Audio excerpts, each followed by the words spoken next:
How's the lady life? Not good. It's tough. For a while, I thought like, should I not approach somebody because the last time I did, I think I scared that person because they didn't know how to say no, which I can imagine can be very scary because I'm disabled. And I felt bad for wanting to approach someone and tell them that I like them because I felt wrong to put them in that position. Which I now understand, like, I deserve to have a crush on someone if I want to, and I deserve to be able to tell them that. Oh, dude, you gotta have crushes, dude, especially in high school. I felt bad to put some girl in that position, and they go to their parents and they're like, oh my gosh, this disabled guy just asked me out, I'm gonna die. You know what I mean? Like, that I can imagine that's very tough. Well, you don't just come out of the blue and just ask them out, do I you? know. I don't just jump out of the bushes and say, I got you. Yeah. I'll share a fun little anecdote. Yeah, So let's hear. this was last year, and I got really close to this girl. And we were talking every day in class, a lot like friends. And we were talking a lot, we were laughing a lot. Things were going great.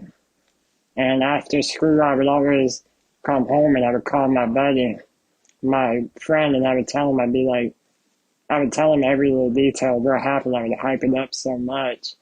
Even if she like did the smallest thing, I'd be like, bro, this is it. I found the one. And, and we would hype ourselves up about that so much. And he would hype me up too. He was a good friend about it. And That's how it's supposed to be, man. I remember right. doing that too. And Yeah. you know, my friend's a good looking guy too. He's like, you know, he goes to the gym. He's like a big guy.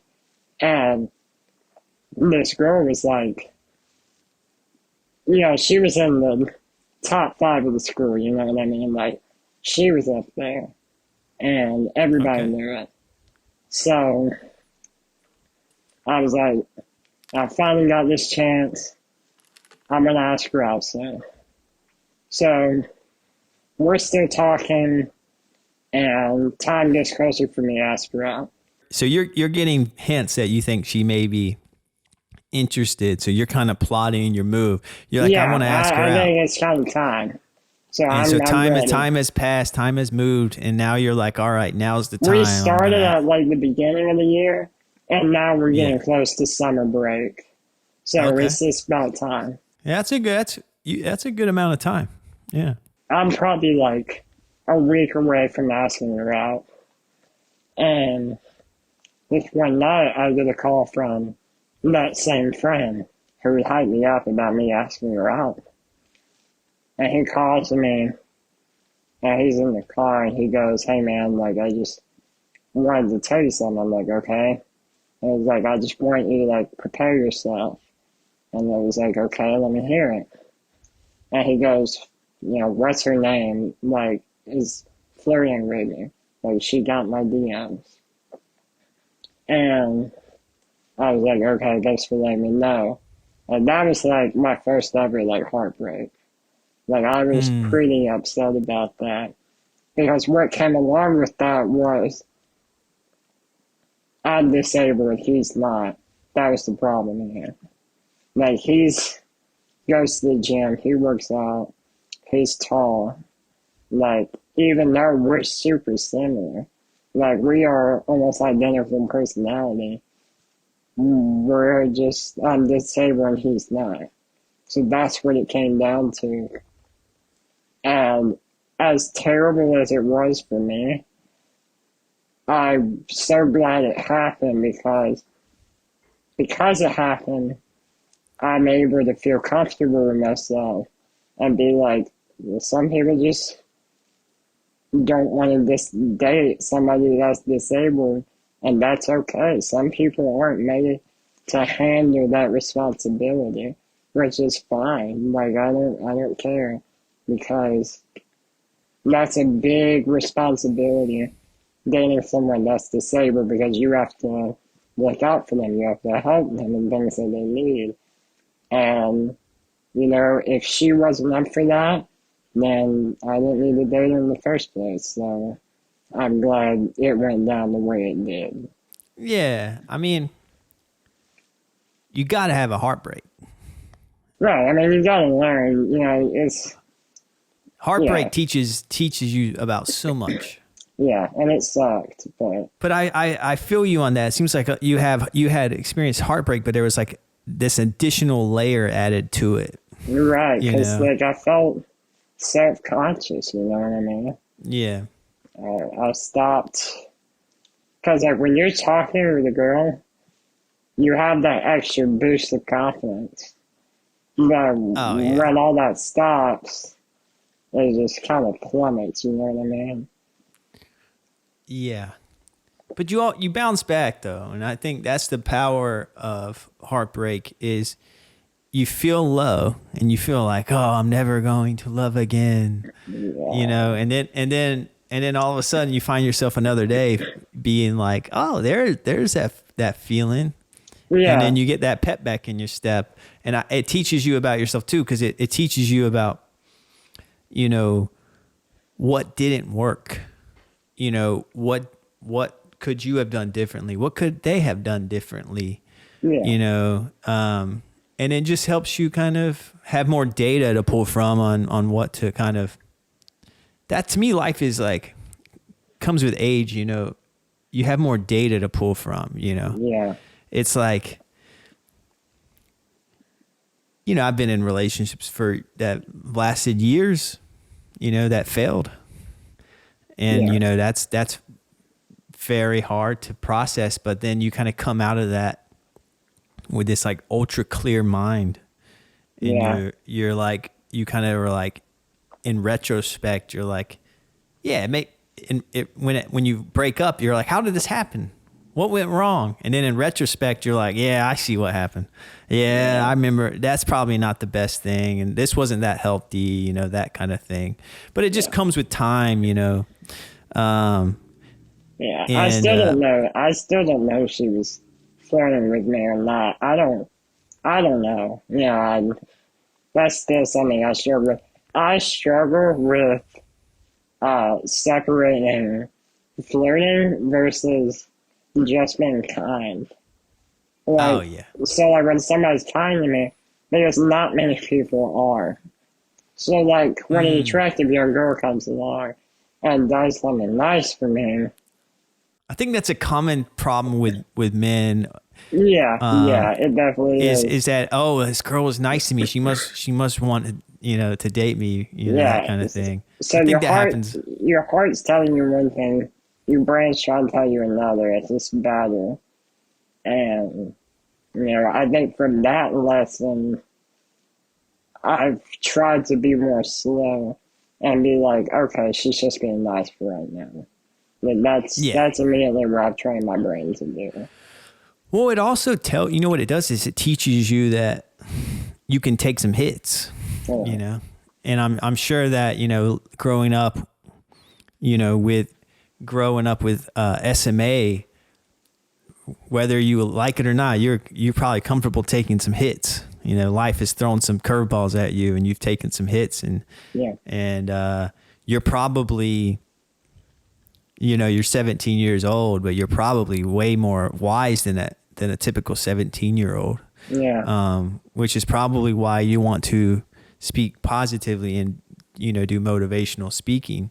Yeah. So how does one like, so let's say, you know, going back to your story about this girl, DMing your friend, I guess let me ask this question, because my curiosity is, did they ever date or anything like that? No, out of respect, my friend said, like, my friend actually didn't even message her back. Like, he just, you know, it was, because he was like, I didn't know what I would have done if I would have done that. Like, I don't know how our friendship would have been. All right. That's good guy code. Shout out to him for that, you know? Yeah. No, that's rare. That's rare. So Yeah. yeah, shout out to him. That's a good move. But yeah, like, so let's go back to that. So like, self-esteem can take a hit, you know? I mean, it happens to Yeah. everyone. You know, people get cheated on, you know, people are trying to date a girl and then they end up dating someone else, or, you know, it happens to everyone. How do you not let it affect your self-esteem? How do you not take it personally? Because I think some people take it personally. You know, you mentioned that you kind of attach the reason to it being your disability, Yeah. but you're not necessarily, that might not be the case, you know? I'm sure it's probably part of the equation, but it's not the total equation, you know? So how do you kind of keep it from affecting your self-esteem, you know? I try to look at things from their perspective, like see how they would have viewed things, because I understand how uncomfortable that can be sometimes. Like, I'm sure it's hard for girls to put down guys that are nice, even though they're not attracted to them. And I can only imagine how much harder that is when they're disabled. You know what I mean? So Mm-hmm. I totally get that. Um, so like I'm not bitter about it at all. I just see it as she didn't like me. That's fine. Um, you know, because if you get stuck on that cycle of negativity, like we talked about earlier, it gets rough. Um, so I just try to look at it from she didn't like me, and it just wasn't meant to be. You know what I mean? And Yeah. honestly, I don't think any girl in high school is going to be meant for me, because that maturity probably just isn't there yet. Like, I think they have to be at a certain point in their emotional maturity where they can handle a partner that is disabled and can't do a lot of things on their own. You know what I mean? I don't think a Mm-hmm. lot of high school girls are there yet. Yeah, I hear you. I think you're right. Unfortunately, Which I is think hard. just Yeah, it being, was hard for me to accept because, you know, like I want because to. you're in high school. Yeah, I'm not high school. And I want to yeah, ask friends out. yeah, I want that experience, and it's like it's also hard because, like, I'm not gonna say it like I think I'm an attractive young disabled man. So props to me for that. But I I also get I'm not everybody's cup of tea. I'm a very acquired taste, so to speak. So I've put so much like self worth into myself and my habits and what I do, which is, you know, I meditate every day. I read my Bible for 15 minutes a day. I try to get my work done before I relax for the day. Um, you know, I try to add things to my life that make me more valuable to someone else. I'm not doing that just for someone else. No, I'm doing it for me too. But, you know, I think it was important for me to put something valuable in my life. You know, because if I was just to sit around, do nothing, play video games all day, like, do absolutely nothing, like, why would a girl want to invest her valuable time like that, taking care of me, if I'm not doing anything good and productive? And so that's kind of like that saying, don't chase butterflies, instead build a garden and the butterflies will come. That type of thinking. yeah, yeah.